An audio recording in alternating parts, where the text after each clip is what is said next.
Is Coca-Cola everything that's wrong with the world today? Today on Political Access, I wanted to dive into one of these cultural stories that's been going around a little bit. I don't do this too often, but I do enjoy talking about other things than just election-related news. So I'll scroll through some of these stories, but to me, this is everything that's wrong on both sides. I'm not going to read it verbatim, but the gist of it is Coke purportedly donated a lot of money to a group like the American Beverage Association back during the time when there was discussion about having a tax on sugary drinks. And this also ties into food stamps as well, because if the drinks were not taxed, then you can continue to purchase them with food stamps.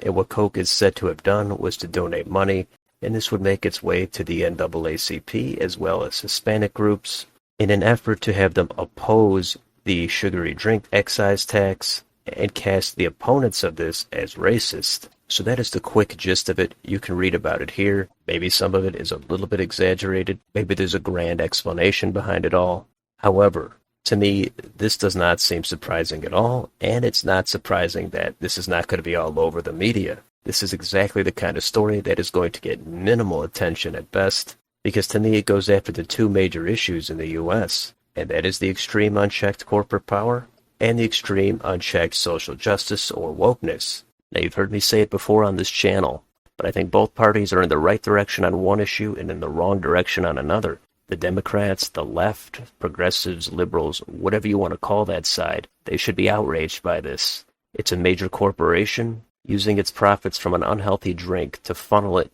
towards special interest groups for financial and political gain. That is absolutely reprehensible. And there's no chance Coke is the only one doing this kind of thing.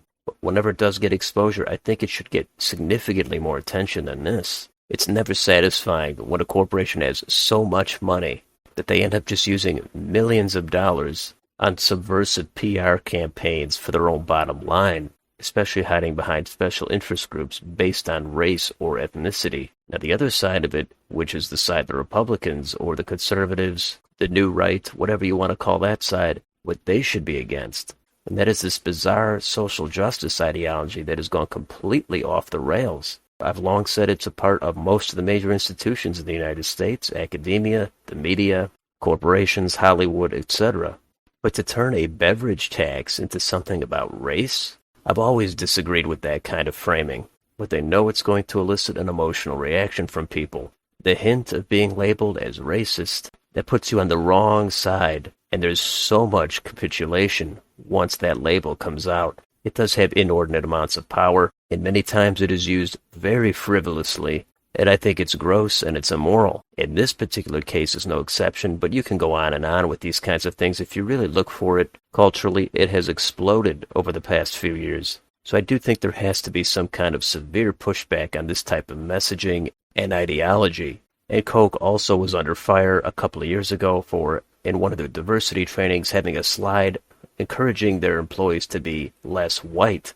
The slide was pulled, but this should have been all over the news. Instead, it was mostly picked up by conservative outlets, and that's a shame because, especially when this kind of thing is looked at with a fine-tooth comb, if it's happening in a different direction. But that's how it goes. A lot of the media and society has a monopoly on who is allowed to be a victim. So I think there's a lot for both sides to be really outraged by here. This is what we all generally hate if we ever hear about it. Mega corporations using dirty tactics for profit. And I'm sure this is far from the only thing Coke's doing that would be considered unethical on both sides. But how does this kind of thing really even get solved? If there's money being funneled to outside groups, they're not going to want to go against Coke if they're benefiting financially. And to me, I think this gets at the underlying problem. Once money is involved, you end up with so much power and so much control over almost any aspect of society or the economy. And that's something we should all be against.